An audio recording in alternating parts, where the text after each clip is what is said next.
Right, sorry about that. To those of you on the stream, the mic briefly stopped working there, but we are indeed racing with the cadets final and live commentary in just a second.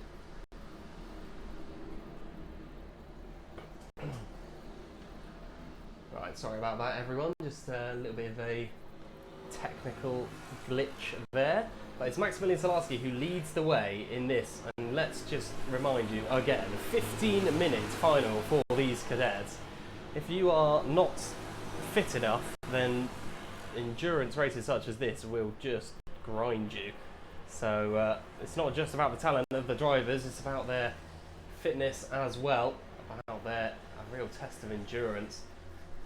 And Maximilian Salarski at the moment has a very healthy lead, 2.3 seconds back to Hugh Moulton. Had an absolutely fantastic start to this race in what is practically dry conditions now. Obviously it's slicks, but looking around the circuit there are still occasional bits of damp that you can see, but certainly not enough to warrant the grippy attire. At the moment the slicks very much in full force, and we're back to lap times that we are used to seeing. A 42.53 is currently the quickest lap time that we've seen from any of these drivers, and that is set by Hugh Moulton in second place, who is actually catching up to Maximilian Salarski, having escaped from the clutches of drivers elsewhere. Sebastian Hopkins, it looks like, didn't make it to the start line, which is a shame to see, which means we have 20 drivers still left in the running. Huge amount of karts, a great grid, and hopefully towards the end of this race some really superb racing. There's still a lot of very closely fought battles going on around the track, as I'll just consult the championship table once again. Of course next month this will become very much of core importance, and as the tables begin to come to fruition, Mason Perrin, to remind you, is leading the championship by a huge margin at the moment, but with various drop rounds to be taken into account. Hugh Moulton, Maximilian Salarski and Matthew Lambert as well, all cannot be discounted from that battle.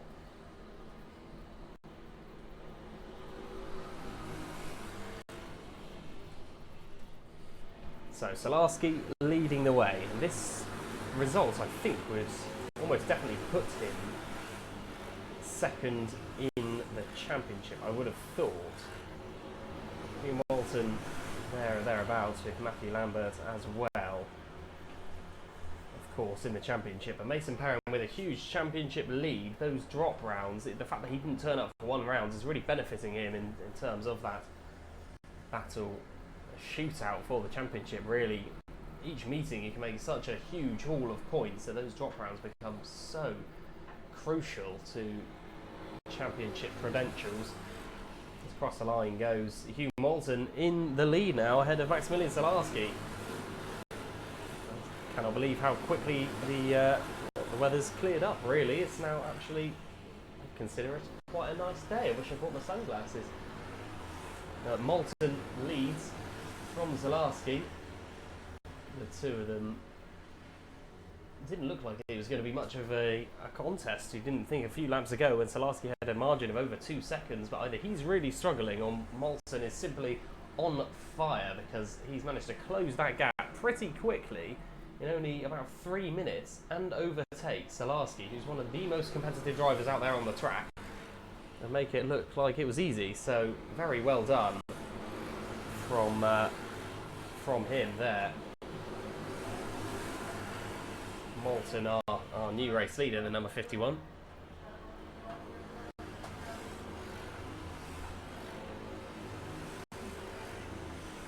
Matthew Lambert and Mason Perrin both gaining a position to the expense of Charles Green, who up to this race was having a superb day. Let's hope that this race doesn't tarnish that by any means. 6th place is still an impressive result, especially in a field as closely packed as this one. Maybe he'll be hoping to try and pick off a couple of those positions and climb even further up the tree. Charles Green is all over at the back of championship leader Mason Perrin, who's trying to defend from the number 77, but also trying to keep in an attacking position if he can of Scott Marsh, who's just a little bit further up the road. And Aaron Full, I kind of mentioned earlier how he was consistently finishing in 10th almost all the time. He's now in 3rd position. Had a really good start to this race, a decent grid position due to the consistency. Now he's up to 3rd, so has driven superbly so far, Aaron Full, in this one. Hopefully he can carry on that form, because at the moment he certainly doesn't look out of his depth. Down to the final 7 minutes and 45 seconds. Still an awful lot of time left in this one, just over halfway left still to race. There we are at halfway, 7.5 minutes is the benchmark for that, of course, which just seems ludicrous. That would have been the length of some heats not too, well, some of the finals actually not too long ago. It would be a similar length to what we've already witnessed, and we're only at the halfway stage for some of these cadets who will need to fight not only out there on the track but also to maintain their concentration throughout in what is now fairly toasty conditions, and it's not going to be any cooler underneath the pretty thick overalls and safety race helmet. Moulton and Salarski, though, that battle, as quickly as it became, has fizzled out. Moulton, having overtaken Salarski, is very capably pulled away and now looks very much in his element in the lead of the race, and capably doing that 1.4 seconds clear of Maximilian Salarski now, who he was competing with a few laps ago. Still a bit unclear really as to whether Moulton was just significantly quicker or Salarski was running into a bit of trouble and didn't quite have the pace in the cars. It seems like a combination of both, because Salarski doesn't look particularly slow compared to those around him.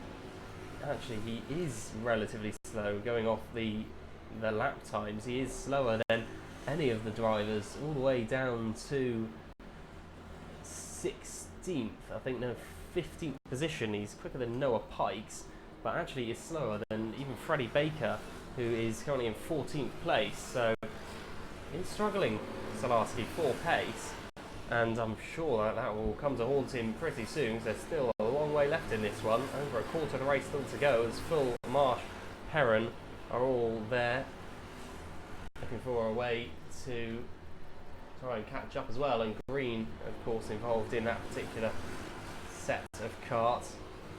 So it is Marsh, Perrin, Green and Lambert, I think, who is that group of 4, which we see heading into Buttons now and approaching the top bend. Aaron Full is rather in a pocket of space. He's got at least a second either side of him. Now he's ahead to Salarski and behind to Scott Marsh, who is leading that quartet.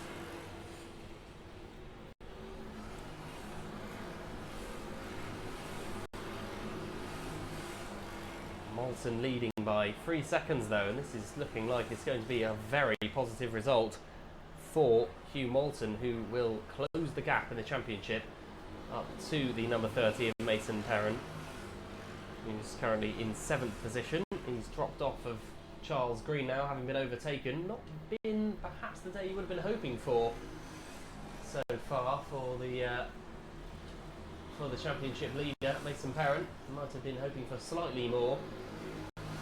Can't imagine he was envisaging finishing 7th, but it's still a positive result, and those around him, most are championship competitors, but a few aren't, which obviously takes the edge off slightly. As we approach the final 4 minutes though, Maximilian Salarski, there's no doubt he is very much roped into this battle for second now, and Aaron Full quicker than him. Hugh Moulton is comfortably further up the road, but the number 82 of Aaron Full, he has been roped into that battle with Scott Marsh, has he, who's just in behind, or is Scott Marsh? I'm getting mixed up here. Across the line goes Hugh Moulton to begin lap number 17, as Maximilian Salarski is under all kinds of pressure from Full. Marsh managed to close into Full a huge amount, because Full just hasn't been able to find a way past Salarski, and goes through, does Perrin, and there's contact between a couple of the drivers. One is off and facing the wrong way. Surely his race is over. Who is that? They're going to rejoin the track, but there's pretty obvious victim in this particular battle. That is the number 15 of Scott Marsh. So unfortunate, but I think it was a coming together with Matthew Lambert which sent him sideways across the grass, and he'll have to restart from the very back. His race over, which is a shame to see. It's Salarski and Full now, with Charles Green up to 4th. He benefits a huge amount from this, as does Mason Perrin actually. A few of his championship competitors will be cursing the fact that that's allowed Perrin to get a couple of positions to the good, but Matthew Lambert drops down to 6th as a result of that coming together with Scott Marsh, who drops all the way down to 14th place now, losing exactly 10 positions. So unfortunate. Scott Marsh there, you have to feel for the youngster. As we approach the last 120 seconds, Hugh Moulton comfortably still in the lead, over 5 seconds his advantage actually. Back to Salarski, Full and Green. And Green is trying to go up the inside here. He's up into 3rd. Is he going to drift out slightly wide? I think he will, which means Full will be able to reclaim 3rd place. And Salarski, despite having these problems with his pace, and they are still pretty evident problems, he's driving very well to keep himself in 2nd position. No doubt about that, because evidently that kart is struggling somewhat. And Charles Green and Aaron Full are likely to be the 2 drivers to overtake Salarski, if anyone does. But Perrin is not too far down the road, and he could get a really good result out of a fairly underwhelming day for his very lofty standards, as Charles Green goes around the outside, down the pit straight, and manages to get the position, but Salarski's going to go back up the inside, reclaim 2nd place, and now Charles Green's going to drop all the way back down to 4th, as it benefits hugely Aaron Full, who dives up into 2nd place. And now Mason Perrin's going to come through up the inside of the hairpin, and he's going to try and go up the inside of Maximilian Salarski. He couldn't quite find the gap there, but now he has to settle in behind. He's in 4th place. Charles Green down to 5th. Aaron Full is in 2nd now. Salarski in 3rd. But we could see 2 championship rivals going head to head.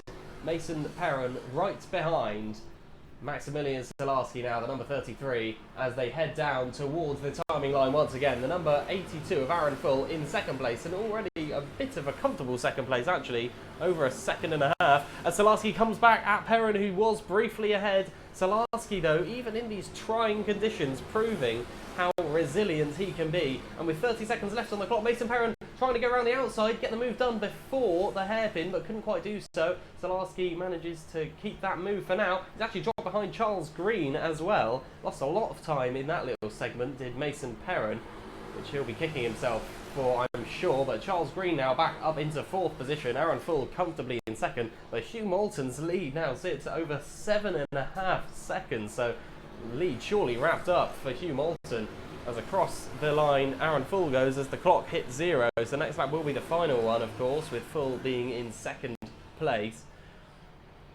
Salarski, Green and Perrin seems to be a very interesting battle. Perrin's surely going to try and make a move here, but he doesn't opt for exactly that, as Green doesn't have to defend too heavily.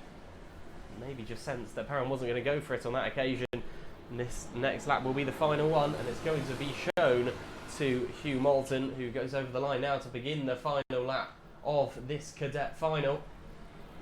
Across the line goes Aaron Full, who's surely going to be pinned on for a 2nd position, but it's all about the battle for 3rd. Salarski, Green or Perrin. Salarski, who's been struggling for the majority of the race, he's got Green and Perrin just in behind. If he can keep Perrin behind, that'll be a huge boost to any slim championship hopes that he may have had. And now Perrin's going to try and switch to the inside. Has a look around the outside, does Charles Green, but he can't quite do it there. Perrin trying to move to the other side of Green as well. He's going to try and push him out, but doesn't manage to squeeze past there just before the horseshoe. Fantastic defensive driving from Charles Green, who's trying to keep Mason Perrin at bay, the championship leader, may I remind you, who has driven superbly at almost every event throughout the year. Out of the top end though, Hugh Moulton's already won the race. Aaron Full with an impressive 2nd. It's going to be Maximilian Salarski who holds on. Mason Perrin eventually does get fourth. He just about squeezed ahead of Charles Green right at the end there. 0.04 of a second separating the pair as they went over the line. Charles Green will have to take fifth, which he'll be gutted with, I'm sure. Fourth was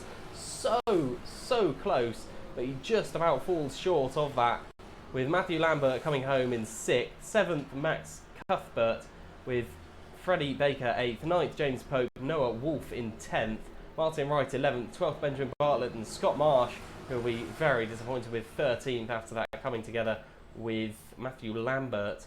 Harrison Whitcomb is the highest placed novice in a very respectable 14th place. Noah Pikes 15th, 16th to Lucas Howell, Emily Hackett 17th, 18th Jack Price, Harry Moorcroft in 19th, 20th Sam Green Gomez, and all of those drivers were the finishers. Sebastian Hopkins will probably take no points as he didn't quite make it to the end of the first lap.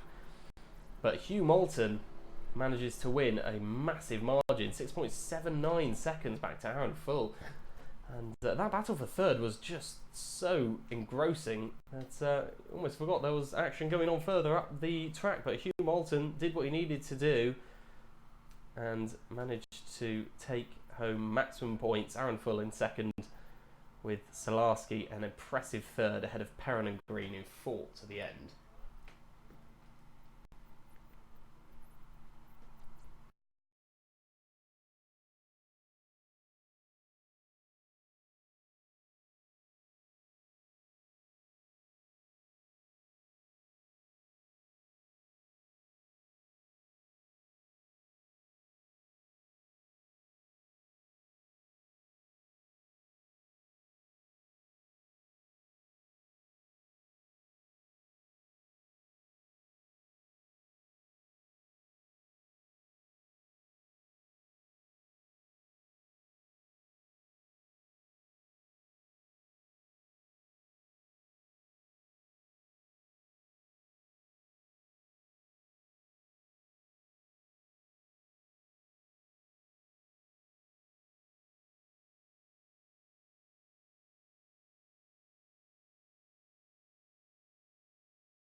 For the Minimax final then, unsurprising that Callum Voisin finds himself on pole alongside Harry Reynolds. The two of them managed to pick up almost all of the top two positions throughout the day. Finn Smith and Ollie Stevens on row 2, Lucas Hayden, Pedro Oliveira row 3, Ashley Davies and Brian Collins in 7th and 8th, and then 9th and 10th is Toby Wells and Morgan Silver. Second biggest grid of the day. Let's hope for some more excitement in this Minimax final.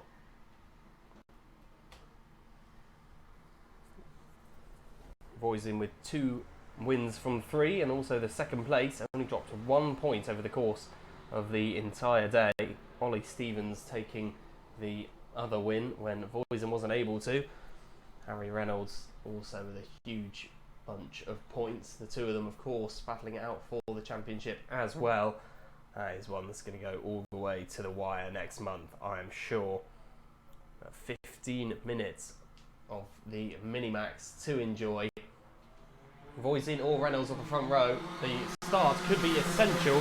Harry Reynolds does get a brilliant start and pulls over to the inside to instantly block Voisin from getting straight back ahead. Now Voisin in second position now. That start very much worked in Reynolds' favour. But going into the hairpin, it is Voisin who manages to slip up the inside of the hairpin and manage to take that position back as quickly as that. As good a start that Reynolds had, still wasn't enough to keep Voisin at bay for the entire lap. And Voisin back into the lead of the race.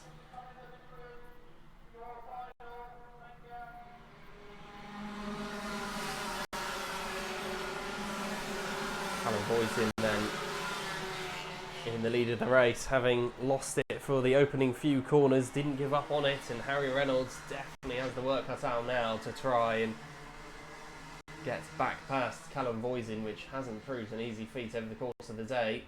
Having said that, Ollie Stevens-Smith, who's dropped a couple of positions, down in 5th now. Lucas Hayden managed to squeeze by as well. The number 46, who's currently alongside Ollie Stevens, manages to get ahead now. Lucas Hayden suddenly finding some pace here. We can see this 4-kart battle for the lead. It's very early days, of course, in this one. There's the yellow flags out of the hairpins. No overtaking over there. I think I can just about see a kart that's off. I think that is Finn Smith, actually, number 61, who had a really decent grid position high up the order, but unfortunately looks like his day is going to be cut short. Voisin and Reynolds as the top two though, but Hayden and Stevens are right there, and they are quicker than Reynolds. Or at least Lucas Hayden is. He was 0.26 of a second quicker than Reynolds on that previous lap. And no overtaking at the hairpin, of course, but at the horseshoe it is perfectly legal. You can line up a manoeuvre in the meantime, but you just can't commit to actually moving yourself ahead.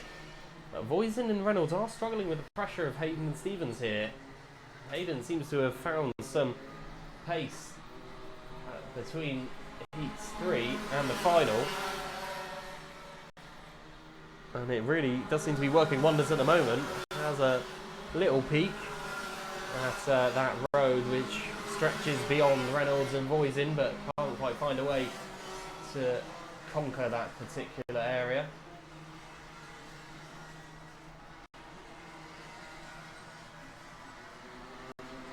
Callum Voisin leading the way though, ahead of Reynolds. Ultimately, that is what counts. Position on the track, the only statistic that really matters when it comes down to championship points anyway. You can be as quick as you like. If you don't get those moves done, then it matters for now. So it goes up the inside at Billy's. Does Harry Reynolds on the race leader, and Callum Voisin's down in 2nd place. Merely a repeat of what happened at the very start of the race when Reynolds was able to get the better of Voisin in the drag race down to Billy's, but on this occasion Voisin wasn't able to instantly reply at the hairpin, and it means that Harry Reynolds is our new race leader in the number 7. Lucas Hayden and Ollie Stevens still in 3rd and 4th, and they're very much not out of the running here, but Voisin and Reynolds definitely will be aware of them. Surely one of those two will be favourable in this particular battle though. They just have that slight bit more experience, and over the course of the year their consistency could see them out on top here. Lucas Hayden does seem to be the one pulling the strings though. Ollie Stevens just latching on to the pace that Hayden has, using the slipstream to the best of his ability and making sure that as long as he's behind Lucas Hayden, Hayden can't get away, because he's absolutely using that pace that Hayden has managed to find.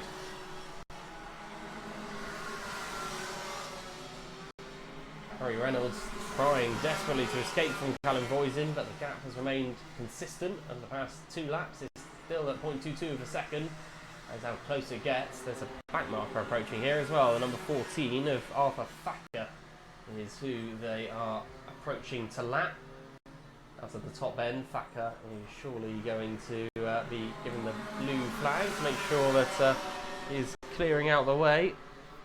Could benefit Reynolds greatly actually, because into the S's there's no real way to get out of the way.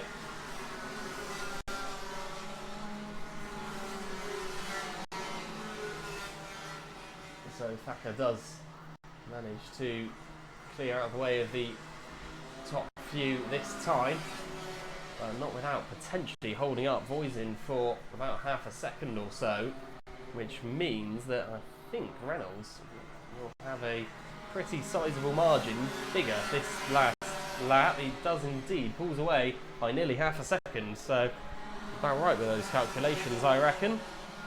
Lucas Hayden and Ollie Stevens in 3rd and 4th, making absolutely sure that they are not losing. Voisin here, Stevens makes the move up the inside at the hairpin.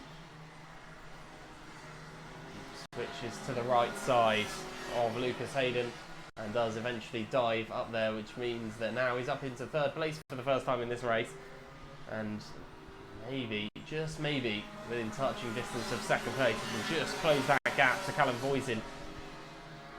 It seemed to me that Lucas Hayden was the more superior of the pair of them in terms of pace. We'll see if that happens to benefit either of them. Stevens going past. Voisin in second now. May have some defending to do, because it seems that Harry Reynolds is already nearly out of sight.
Seven minutes to go then, or just over.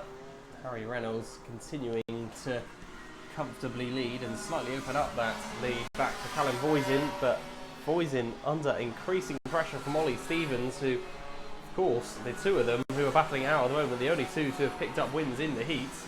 Harry Reynolds is winless so far this particular meeting, but I suspect that may change even with the amount of time left on the clock. Reynolds does seem to be the quickest of the top few drivers as things stand. Lucas Hayden, despite that real surge of pace which led him to being right on the back of the top few drivers early on, has dropped off slightly and is consistently a fair bit slower now than the Voisin and Stevens battle going on ahead. In fact, 1.6 seconds slower and another 0.88 seconds slower, so from being right on the rear bumper of Ollie Stevens is now over 4 seconds adrift. Not quite sure what's going on with Lucas Hayden's kart there. Maybe there is a slight issue, because complete lack of pace that's suddenly come up there is fairly unusual, you tend to think. Across the line goes Reynolds then, completing lap number 15.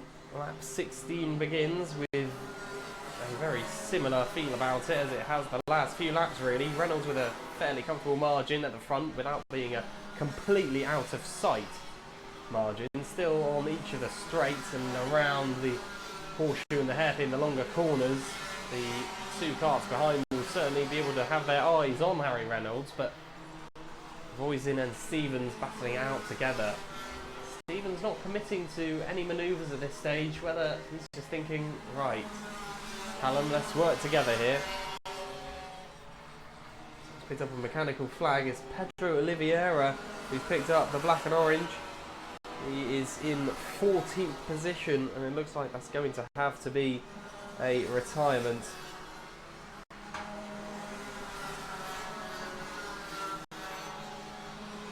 Less than 5 minutes to go, over 2/3 of the way through this very long, grueling final for each of the Minimax drivers out there on the track, especially when the kart will be as grippy as it undoubtedly will be now in these slick conditions, and the air temperature isn't too warm, so it's probably fairly quick lap times out there.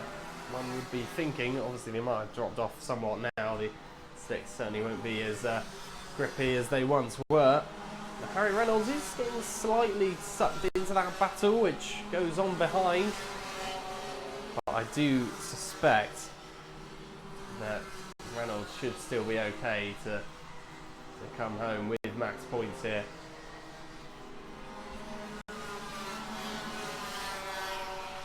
Poison and Stevens second and third. Harry Reynolds in the race lead. Fourth is Alfie Davies, by the way. He's got a second advantage back to Lucas Hayden. Lucas Hayden's got all the way back into fifth. Actually, I hadn't realised that he'd been overtaken, but yeah, Davies up to fourth. And Brian Collins is in sixth, seventh Jacob Martin with Toby Wells in eighth, ninth Cameron Crockett and 10th Jamie Burt. And there's a few changes going on actually. Andrew Douglas, I think, is out, and his very unfortunate day seems to just keep on getting unluckier all the time. And Douglas is very unfortunate. It doesn't seem to have come around there, the number 16. And we may just be left with the 12 drivers now who are all on the same lap. The rest either been lapped or out of the running.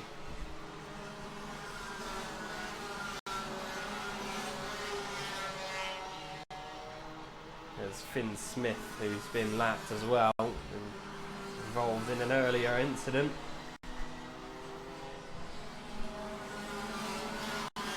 Harry Reynolds, Callum Voisin and Ollie Stevens, this time far more evenly distributed, you have to say, the top three.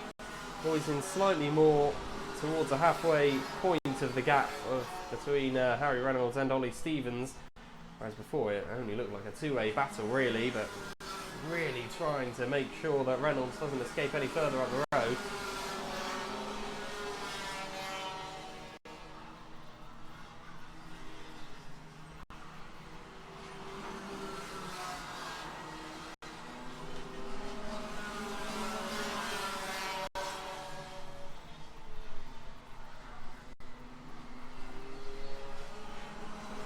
Unfortunately, I think my screen is having a bit of a problem at the moment. It's not updating properly.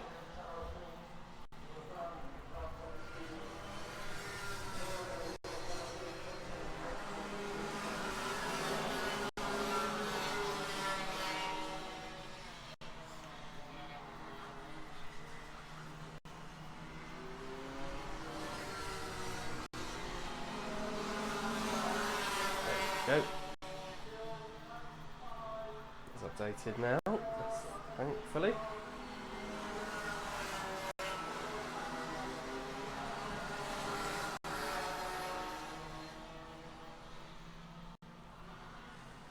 So Reynolds leads after 22 laps. 0.67 of a second now between the number 7 and the E plate of Callum Voisin. Ollie Stevens still remains an ever-presence within that top three. Reynolds is just a couple of laps away from sealing his first win of the day. 0.63 of a second. I just don't think it's enough. Voisin is quicker than Reynolds, doing absolutely everything he can. I just think that Reynolds has enough of a margin that he should be okay. Bank marker here. I hope that doesn't interrupt the action. Sensibly make sure that he gets out of the way. Travis Chapman. I think we've only got 9 other drivers who haven't been lapped by Harry Reynolds.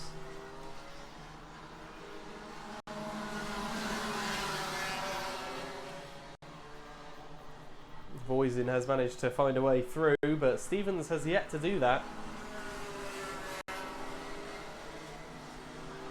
And that undoubtedly almost seals the result, I would have thought. Reynolds, Voisin and Stevens, unless anyone goes for any incredibly optimistic moves. Or there's any very late mistakes here, but I think that the three of them are pretty well separated out now. Good battle going on for, is it 5th, I think, between Hayden and Collins. Of course, Hayden has really dropped off the pace over the last half of the race, I would say, sort of the last 6-7 minutes. And now is under some real pressure from Collins, who's trying to push his way into a top 5 spot. This is the last lap of the race. this final coming to a close, and it's surely going to be Harry Reynolds. This is a huge result for the championship, by the way. Harry Reynolds beating Callum Voisin to the line. The two of them fighting it out in the championship, but it is going to be Harry Reynolds who takes the checkered flag, wins in the end, ahead of Callum Voisin by just 0.27 of a second. And I'll take a bow, because that was a powerful drive. Ollie Stevens has to settle for third in the end after 26 laps. Alfie Davies fourth. Fifth goes to Lucas Hayden, who was able to hold on and keep Brian Collins at bay until at least the remainder of that lap. Jacob Martin in seventh. Eighth goes to Toby Wells. And then Jamie Burt actually concludes the race, because Crockett had... Oh, and Crockett came across the line at the same time. Actually, Burt was just about ahead. Crockett nearly on the overtake there. Every other driver either was out or had been lapped. That's Travis Chapman, Finn Smith, Morgan Silva, Andrew Douglas, Pedro Oliveira and Arthur Thacker, all otherwise concluding their races. But Harry Reynolds, fantastic drive, and Callum Voisin just couldn't quite pit to the post.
Junior Max final then approaches. We've had several different results over the course of the heat so far. Ethan Leader, Daniel Yates and Tom Adams have all taken one win apiece. Not all of those drivers are within the top few. I suspect that Daniel Yates may have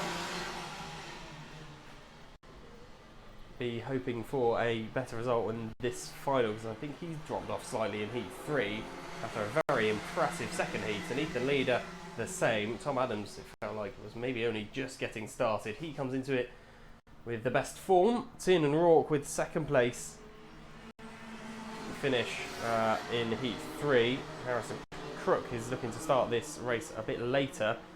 The 13 karts now very much underway. Crook a fair few seconds away though.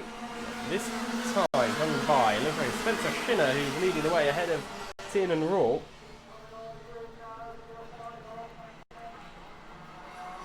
Tom Adams in third in the number 2, with Jordan Morris in fourth. Fifth, Daniel Yates, Machi Amara. Sixth, seventh, Jack Meakin, Ethan Leader, Daniel Perrin-Smith and Daniel Beards. They are the current top 10. Huge group of cars as well. There's contact between a couple of the drivers. Couldn't quite see who that was. Might have been Jack Meakin involved in there, or maybe it was Daniel Perrin-Smith. I feel like it was one of the digits beginning with a 1.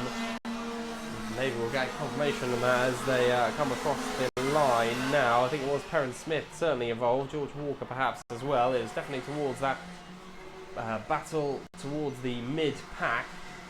Still so many drivers bunched up very close together.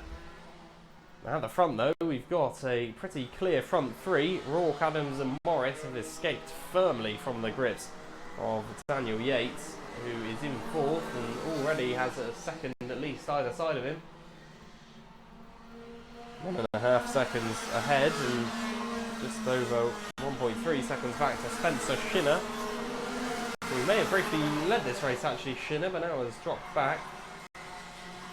All the way back to 10th actually. Shinner really struggling. Have a look at the championship table for the Junior Max. I'm not sure I've actually consulted that one over the course of the day. It is Tom Adams who leads the way in the championship, perhaps unsurprisingly, and it looks like a fairly dominant lead.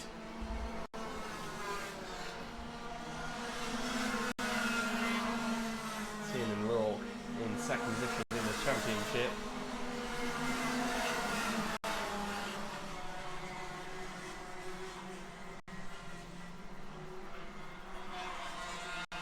Daniel Yates and Jack Meakin also there in the championship, but I think the gap is too much to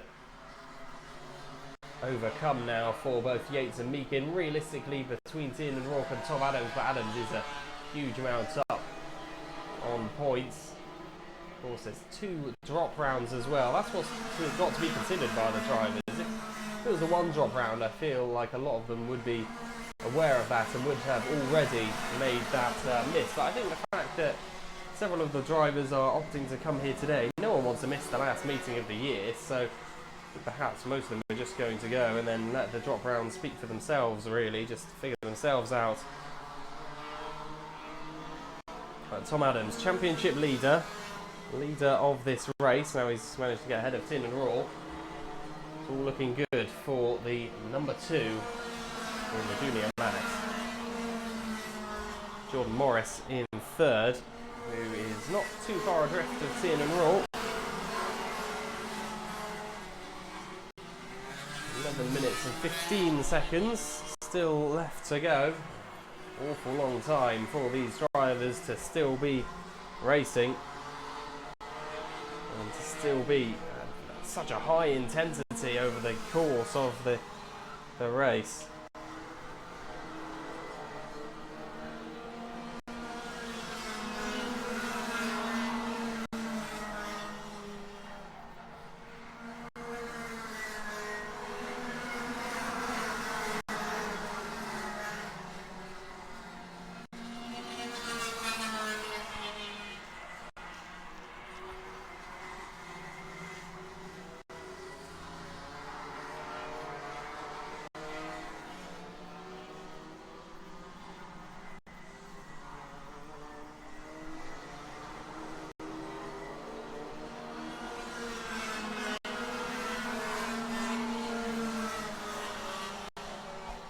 Tiernan Rourke was, of course, leading this race for a fair while. He was only a few laps ago. That would have made it 4 different consecutive winners in the Junior Max.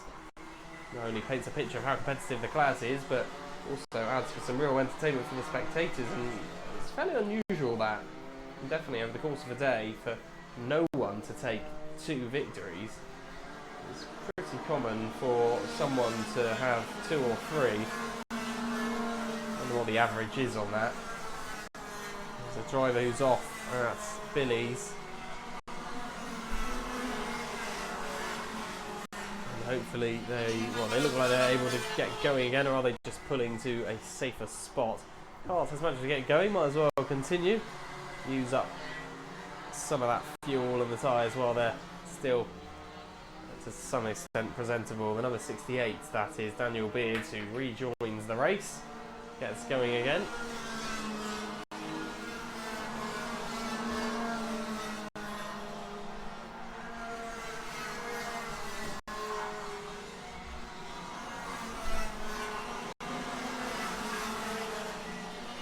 Just ticked over the 6-minute mark now, so we're into the second third of this 15-minute final. Tom Adams consistently at the front, as he knows how to do very well. After 10 laps, he's leading the way. 2.74 was the gap, now it's up to 2.2 seconds, so thoroughly employing every bit of his competitive capacity to consistently keep pulling away from Tin and Rourke, who can just do nothing about the sheer pace of the championship leader, number 2, in charge.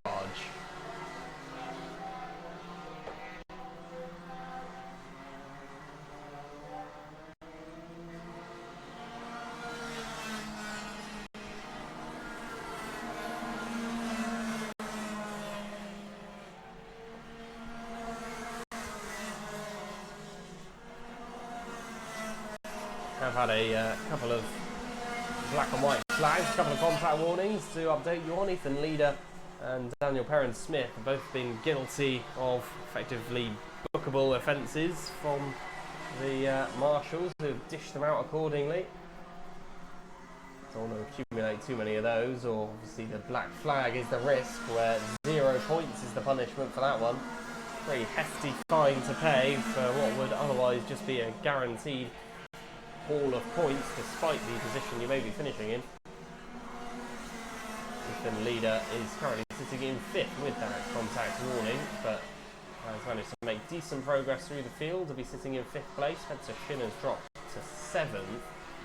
Daniel Yates up to 4th now, so your top 5 looks as follows. Tom Adams in the lead by 2.78 seconds. Tin and Rourke in 2nd position, with Jordan Morris over 1.7 seconds adrift of Rourke. Daniel Yates is in 4th, and right behind Morris actually, with Ethan Leader in 5th and George Walker in 6th. 2 of those are separated by a pretty hefty margin as well. Morris and Yates looks a pretty tasty battle though. That is for 4th position, I believe. No, it's a battle for 3rd, my apologies. Morris currently in charge of that one, but Yates, the race winner of Heat 2, looking for a way to get himself into the top 3 to complete what would surely be at least a satisfactory day for him. Side by side going down into Billy's blind, and it looks as though it stayed the same for now. The number 16 of Jordan Morris keeping Daniel Yates at bay for at least another corner, but not this time. Not to be denied is Daniel Yates, who makes sure at the hairpin he makes the move, and into the horseshoe is fairly defensive to not enable Jordan Morris any type of taking back that position. As for the top end then, here comes that particular battle. Daniel Yates going to be able to simply drive away from Jordan Morris. Is the pace that superior? We're going to be finding that out in the next couple of laps, really. Tom Adams and Tin and Rourke look pretty secure in their opening top 2. But Daniel Yates and Jordan Morris, 3rd and 4th, decent battle.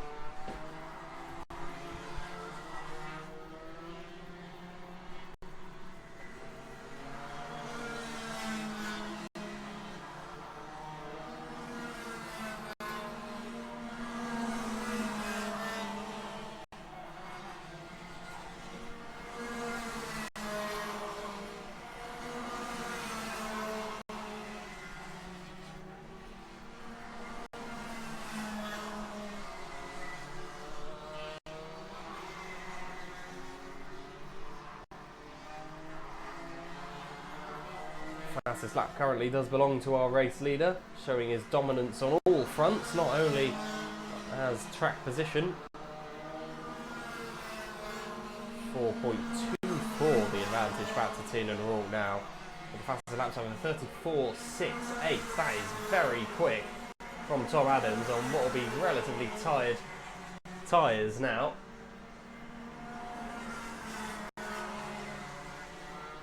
Talking of tired, I imagine the drivers out there will be feeling a little worse for wear at this point. Sure, they will be sweating underneath those helmets. Slightly underwhelming day, I'm sure it's fair to say, for Machi Herrera, who's currently in 9th position. He's had some pretty decent wins over the course of the year, some mostly consistent days. Of course, has been competing in the British Kart Championship as well, the nationwide competition, but today, Herrera not quite got it right on the kart, I think. No question of his driving ability. Just less than 3.5 minutes left on the clock. Still only the 2 contact warnings for Leader and Perrin Smith. Perrin Smith currently sitting in 10th position, Ethan Leader in 5th. Spencer Shinner in 6th position, who's over 2 seconds behind, so Ethan Leader looks pretty certain to be taking that 5th place. Jordan Morris hasn't been shaken away by Daniel Yates, despite being overtaken a few laps ago when Yates looked significantly quicker. As often is the case, you feel, when some of the drivers, they may be significantly quicker than a driver ahead, but suddenly when they overtake the driver ahead, there's a bit of a wake-up call there. They suddenly think, yes, I've been overtaken, time to really buck my ideas up and start to throw it a little bit heavier into each corner. Stamp a little bit heavier onto the brake pedal coming into the corners, just to make sure you squeeze out that tiny bit more pace. Later on in this these very long races, though, each of the heats, there was more than half an hour's racing for each and every driver over the course of the morning and early afternoon. To have to go out there and do approximately a 16 minute final, it's always going to be a task for those drivers. Into our last couple of minutes now, and I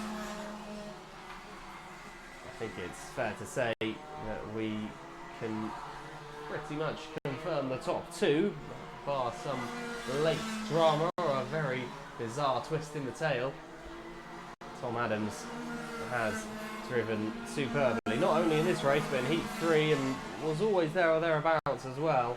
In Heat 1 he was out of course, looked like a problem with the kart rather than anything down to his fault.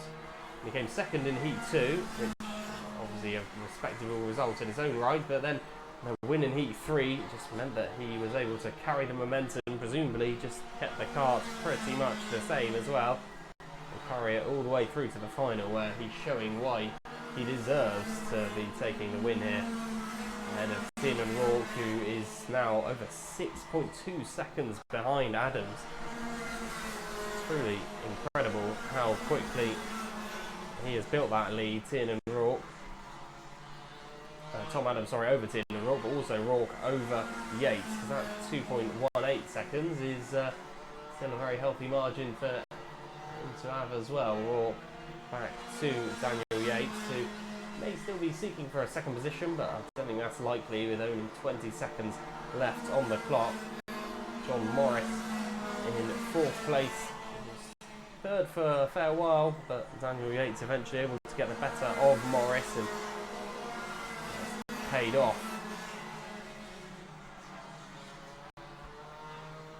Next race, of course, the 177 and 177 Masters, and that will be followed by the Senior Max. So still 2 of the senior Rotax classes left to go. Will anyone be able to end the dominance of Halliday in the Senior Max? I think that is the real question for the Senior Max class at the moment. Halliday just looks unstoppable. Now, Tom Adams, he's now on his last lap of this race. Tiernan Rourke joins him on that, just over 7 seconds adrift. Tom Adams soon to meet the checkered flag.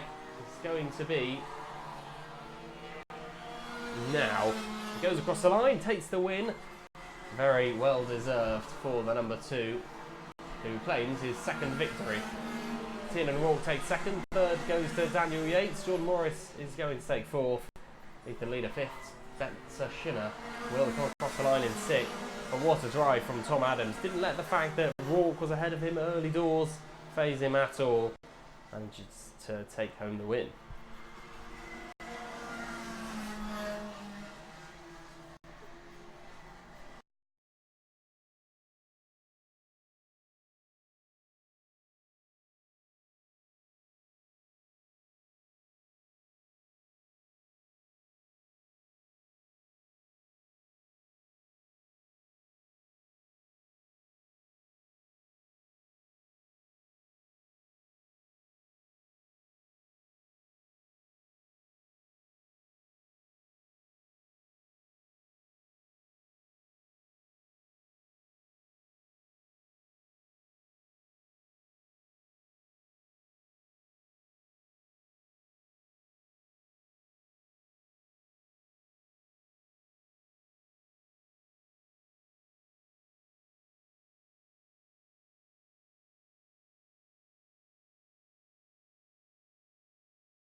For the 177 and 177 Masters then, Thomas Mountford will be starting on pole with Matthew Howell alongside Rhys Llewellyn and Darren Worley on row 2, then Cole Edwards and Ben Edwards on row 3 with Andy Ward at the back. So few drivers.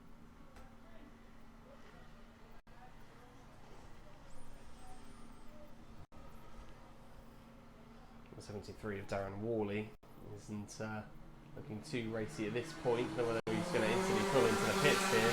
Could be down to just 5 drivers before it's even really begun. Is it going to be just the 5? I thought we were going to see at least 6 out here on the circuit. Darren Worley is...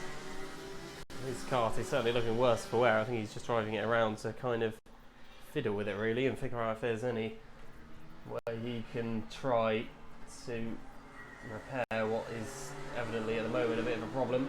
Cole Edwards already up to 2nd place though. Strong start from him. Mountford the only other driver to win aside from Cole Edwards in that E plate. Now, currently it's Rhys Llewellyn who leads the way. Mountford having dropped to 3rd with Ben Edwards in 4th place. Then 5th Andy Ward. Darren Worley in 6th. As I mentioned, he may have just taken over the line to ensure he picks up those championship points for retiring the kart. But no, he's still going around here, which is surprising me a little, I'll be honest. But Cole Edwards now out in the lead of this race. Ben Edwards is a little bit further back in 4th as the Sue Edwards, which means, of course, I'll be having to make sure that I specify exactly which Edwards I'm referring to, but Cole Edwards is the leader of this one. Rhys Llewellyn and Thomas Mountford in 2nd and 3rd. They already look like they may get cut adrift, but something similar happened to Cole Edwards in Heat 3, didn't it, where he suddenly started struggling for pace for whatever reason. Looked like a problem with the car to me. It looked like it might have just even been on the wrong tyres, but certainly have no facts or stats to back that one up.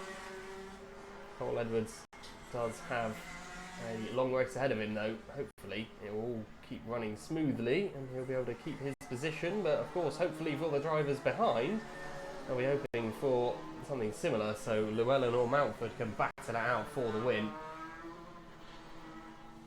Going into the pits now is Darren Worley. Completed his one obligatory lap. Will pick up points for 6th place regardless of what happens now.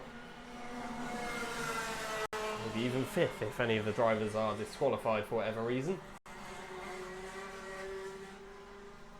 Ben Edwards and Andy Ward having a relatively decent scrap for 4th place. 5th, of course, at the moment is last in terms of the positions out there on the track.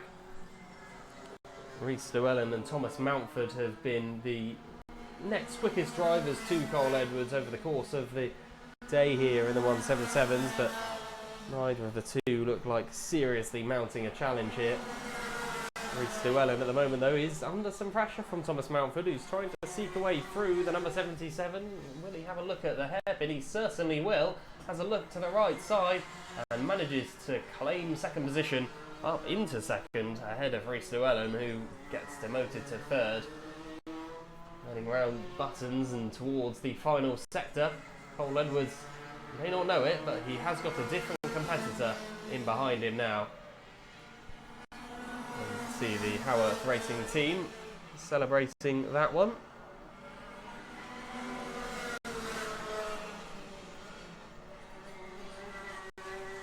Thomas Mountford up to 2nd with Rhys Llewellyn in 3rd, and already Mountford is creating a decent margin for himself. Cole Edwards nearly 5 seconds adrift of Mountford though.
Just 1 minute to go then of this 177 and 177 Masters final.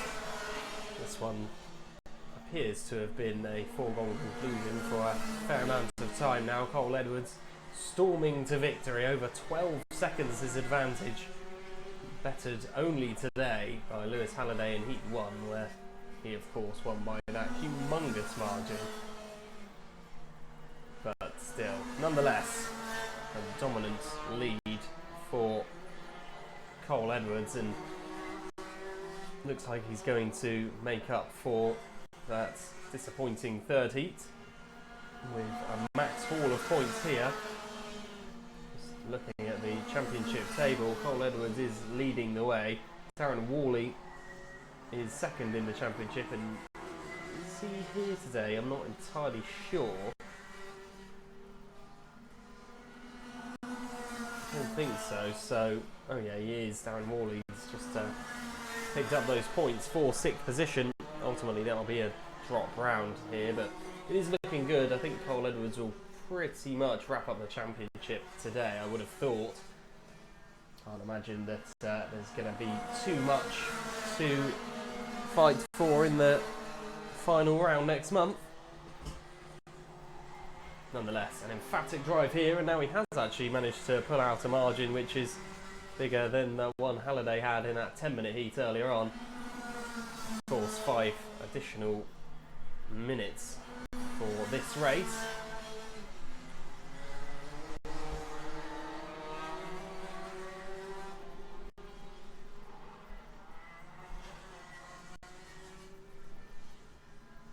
And we're going to be approaching the final few minutes soon. I think I said there was 1 minute remaining, a bit too early. I'm not sure whether my screen wasn't quite up to date at that point.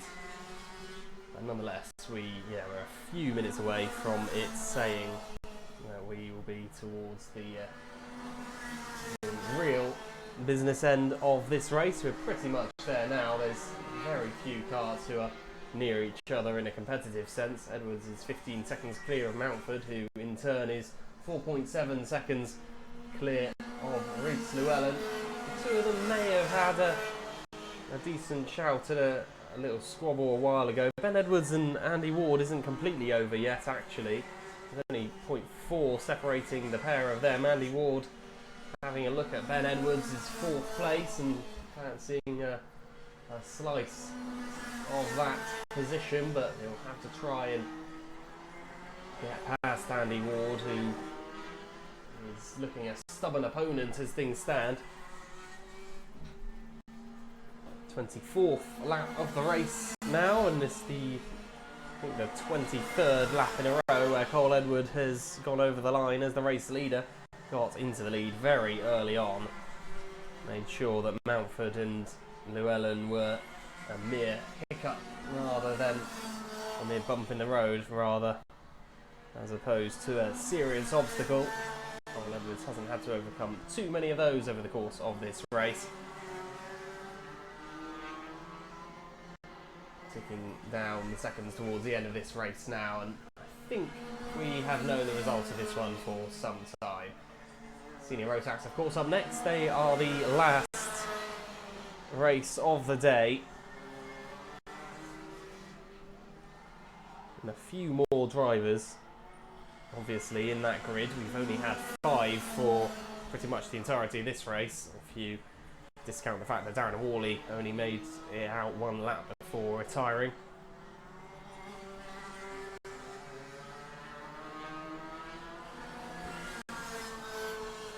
Last lap board will be presented very shortly. It is shown now to our race leader, the E-Playton Championship leader. Been a very successful season all in all for Cole Edwards, who looks like he's going to pick up another big haul of points here.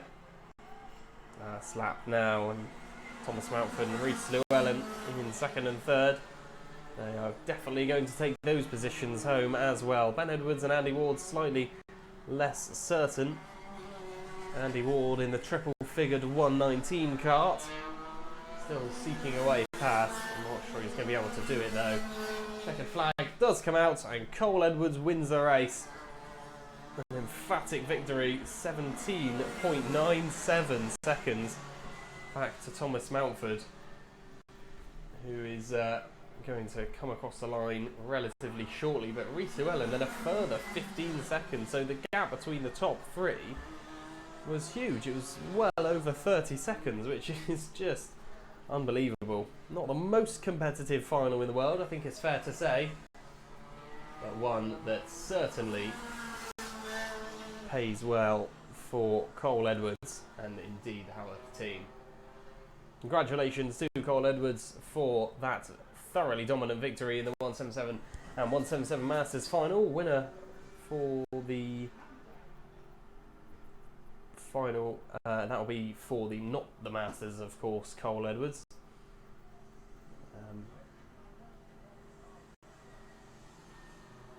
And next up will be the Senior Rotax.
Grid then, Lewis Halliday starts on pole, having won all three heats. Thomas Rotherham, James Crossley, David Stephen, Rob Ellis, Bradley Watts, Amelia Vincent and Derek Hunt as the rest of the pack. It looks like Joseph Hawkwood and maybe Haig is out there as well. Hopefully, that'd be good to see.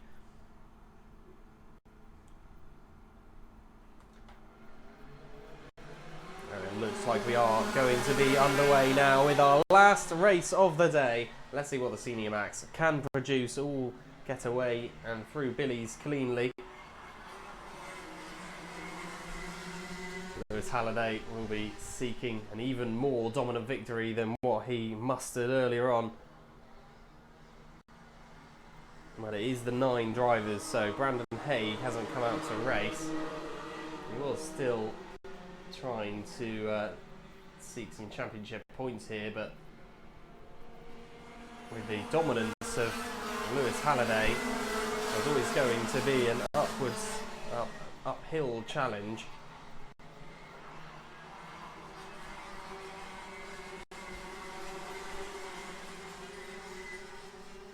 And for the Senior Max final, Lewis Halliday already leading by a fairly considerable margin back to James Crossley, who has consistently finished second, apart from in Heat 3, I believe, where Thomas Rotherham was able to finish in second place.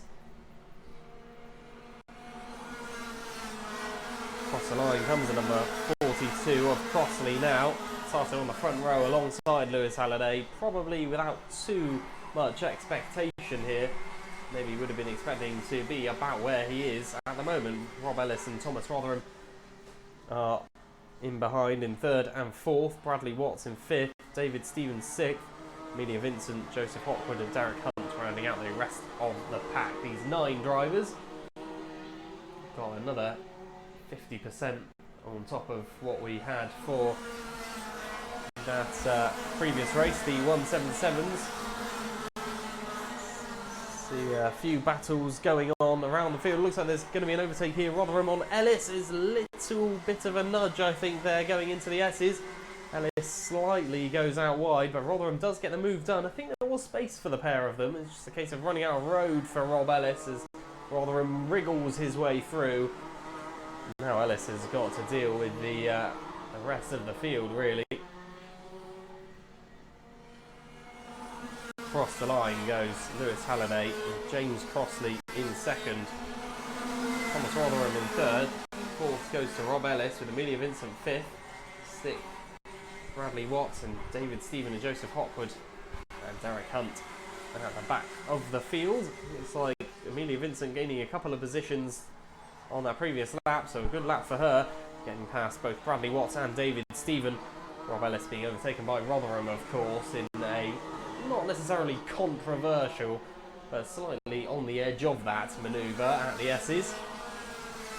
Into the last 12 minutes of racing today before, of course, the last round. Just to remind you, in November next month is round 10 and the final conclusion of racing here at Clay Pigeon Raceway for the Kart Club. We've had some truly superb races, and over the course of the season we've been joined by several classes and lots of different events as well. Of course, having the Wessex Championship here with the British Karting Champs as well, and the Blues join us on several occasions. FP4s usually making their annual visit as well. But this is a slightly lower key event than usual. But even so, with the club locals, we still have been able to see some great stuff. That third cadet heat spoke for itself, really, and I'm sure things will only heat up as the drivers will really begin to feel the pressure from the championship tables, which will be updated before the meeting next month on that second Sunday of November. Better look up what date it is actually next month. It'll be the 10th of next month, so pretty early. And just a few nights after fireworks night, we'll hopefully be seeing fireworks out there on the circuit. Lewis Halliday has a 1.55 second lead back to James Crossley, who's looking odds on to becoming a second place driver for the third time today. Bettered only by Thomas Rotherham in one heat, heat 3. Rotherham's currently sitting in third position, all red overalls for Thomas Rotherham and the white helmet, fairly simple livery. Rob Ellis in fourth, but most of the field has dissipated pretty well on the whole. There's not too many battles where you can see imminent overtakes being made. About a third of the way through this heat, through the final, sorry, through this race is what I was supposed to say there. Next month, all about the championship, of course. The conclusion of the 2019 season, moving into our first of the 20s. That will begin, of course, next season, 2020.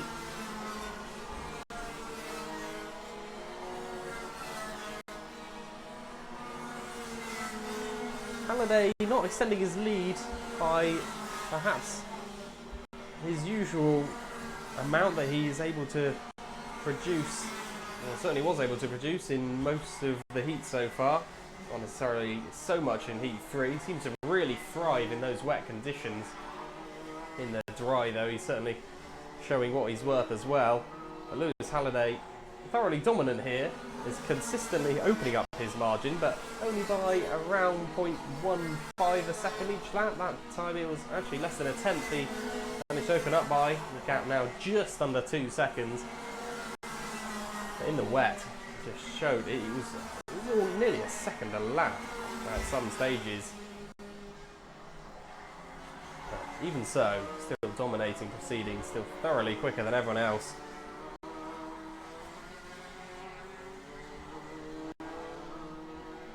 Thomas Rotherham in third. He's got safety cushions either side. James Crossley, if he could just find a couple of tenths, he'd actually be catching up to Lewis Halliday here. That lead is not being opened up by too much each lap. He's just got everything right at the moment, has Lewis Halliday.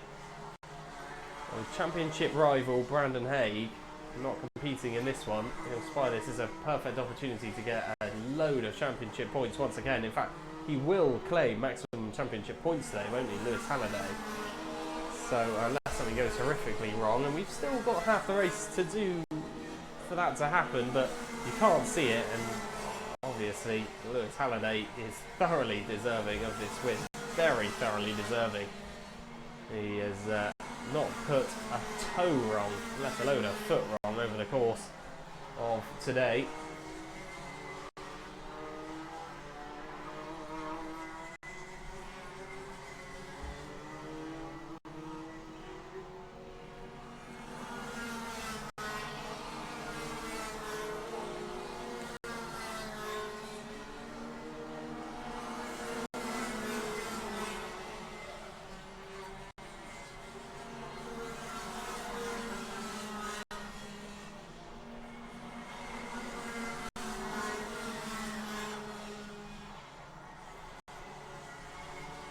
Just over 6.5 minutes remain on the Senior Max final, and someone is out and running here. That's not Lewis Halliday, is it? The number 56, who has spun it around at the horseshoe, and unbelievably, Lewis Halliday, with his head ducked down from the race lead, is out when it was there in his grasp. Lewis Halliday out of the running. Just, I don't know if there's a problem with the cars, whether that was just driver error. May have just been a slight lapse of concentration, but that has cost him a huge amount of championship points. We'll see how much of an influence that has next month. But my goodness, what a story, really. Lewis Halliday looked absolutely gutted with that one. And James Crossley is gifted the race lead. As quickly as that, after 14 laps, Crossley now in the lead of the race, with Thomas Rotherham in second now, 2.6 seconds away from a potential race win. Consulting the championship tables once again now, as I have on occasions throughout the day, and definitely will be more next month. Brandon Haig does lead the way in the championship. Lewis Halliday will have made up a lot of points in the heats, and indeed with the final he will still get points for, what position will that be? It'll be for 9th place, so he'll still get a fairly decent haul of points. So will have overtaken Haig by the end of the day. Of course, the 2 drop rounds, that's definitely going to be a consideration, and Haig has the advantage because he has one of those drop rounds. Certainly next month, that's what it all comes down to, really. This could have been the perfect day for the number 56, but instead it's all a bit up in the air now.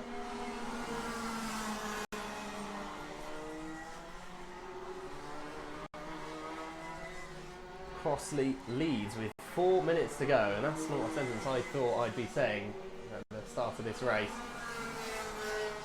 Thomas Rotherham in the number 15 in second position. He's constantly dropping off Crossley, actually. Crossley is the quickest driver out on the track at the moment with 34.52. Next quickest is Rob Ellis at the moment in third, who is closing in on Thomas Rotherham, but I think the gap is too large for that to really have a huge effect. Most of the drivers out here on the track, though, are just slower than the ones who are ahead of them. In fact, there's only one occasion where that's not true, and that is Rotherham and Ellis, but the gap between those two is already over 4 seconds, so I can't imagine there's going to be too many changes here. Bradley Watts overtaking Rob Ellis, though, and that, as I said, was the only real likely change. I must have got mixed up with the gaps there because it definitely wouldn't have been a 4-second deficit over one lap. Derek Hunt and Amelia Vincent having a good squabble out there as well. That's for 7th position. A few championship points on the line. Less than 3 minutes to go. James Crossley cruising his way to what would be a fairly gifted victory, I have to say. Thomas Rotherham in 2nd, 3rd Bradley Watts. There's a contact warning for David Stephen, and that is going to mean that Hawkwood, Hunt and Vincent all bumped up 1 position. David Stephen will unfortunately be out of the race. See Stephen's Kart, the number 27.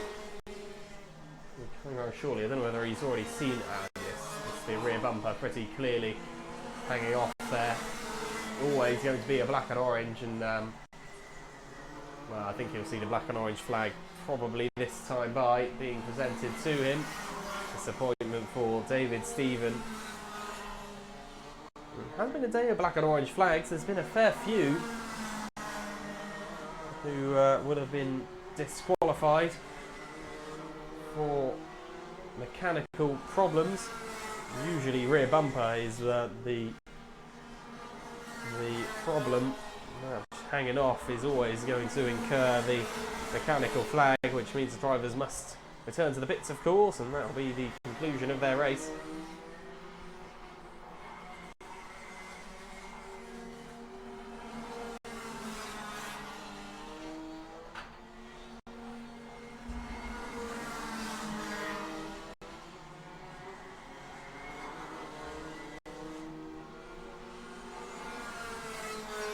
Across the line goes race leader James Crossley after 24 laps. Thomas Rotherham 4.9 seconds behind. Bradley Watts in 3rd and Robert Ellis in 4th position, who looked as though he was maybe going to keep Watts at bay at one point, but has now succumbed to Watts and sits in 4th. Hawkwood in 5th. Hunter Vincent still having this good squabble there, having for 6th place. Into the S's goes that particular battle, which seems to have been going on for a number of laps. The gap staying more or less consistent between the pair.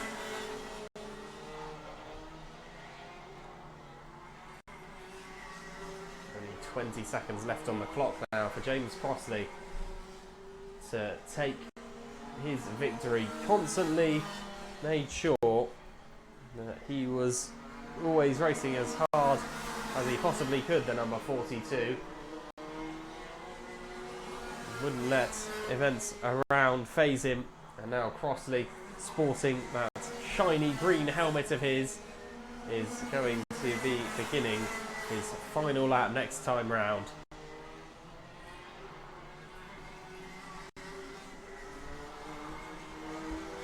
Thomas Rotherham, after 26 laps remaining in 2nd place, it's going to be a second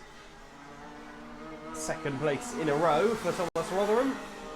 Bradley Watts and Rob Ellis remain in a relatively entertaining battle for 3rd.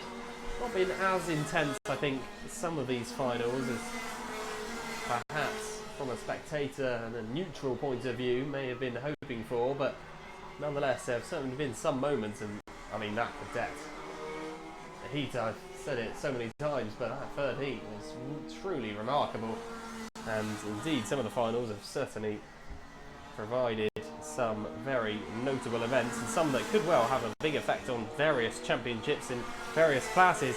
But the checkered flag goes, James Crossley takes the win, and the number 42 will head to the pits with maximum championship points, and Crossley rather gifted the victory here, but well done to the number 42, who will be standing on the top step of the podium in the trophy presentation in a little while's time. Thomas Rotherham concludes his race in 2nd with the fastest lap of a 34.43, the exact reverse of the 34.34, which Crossley was able to produce. Bradley Watts in third, fourth Rob Ellis with Joseph Hawkwood, Derek Hunt and Amelia Vincent as the remaining few karts. David Stephen and Lewis Halliday, of course, out of the running. Halliday exactly at the halfway stage, lap 14 of 28. Still had the fastest lap at the end of it though, with a 34.33 in the end, beating Crossley's personal best by 0.01 of a second.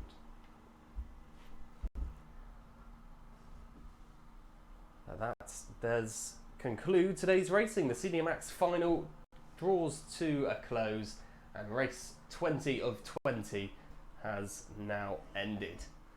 So next up, of course, is the end of the 2019 season.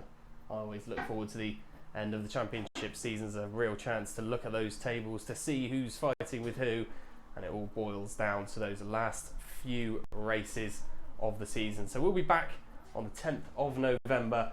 I'll be taking you through all the action there as well. As always, make sure you check out our Facebook page, Clay Pigeon Kart Club, and the website as well, Clay Pigeon Kart Club. Once again, you can pretty much type that into any social media or website. Find a search engine, you'll be able to find various links to helpful things. Definitely check out the website though, because that will have all the updated championship tables on it very soon.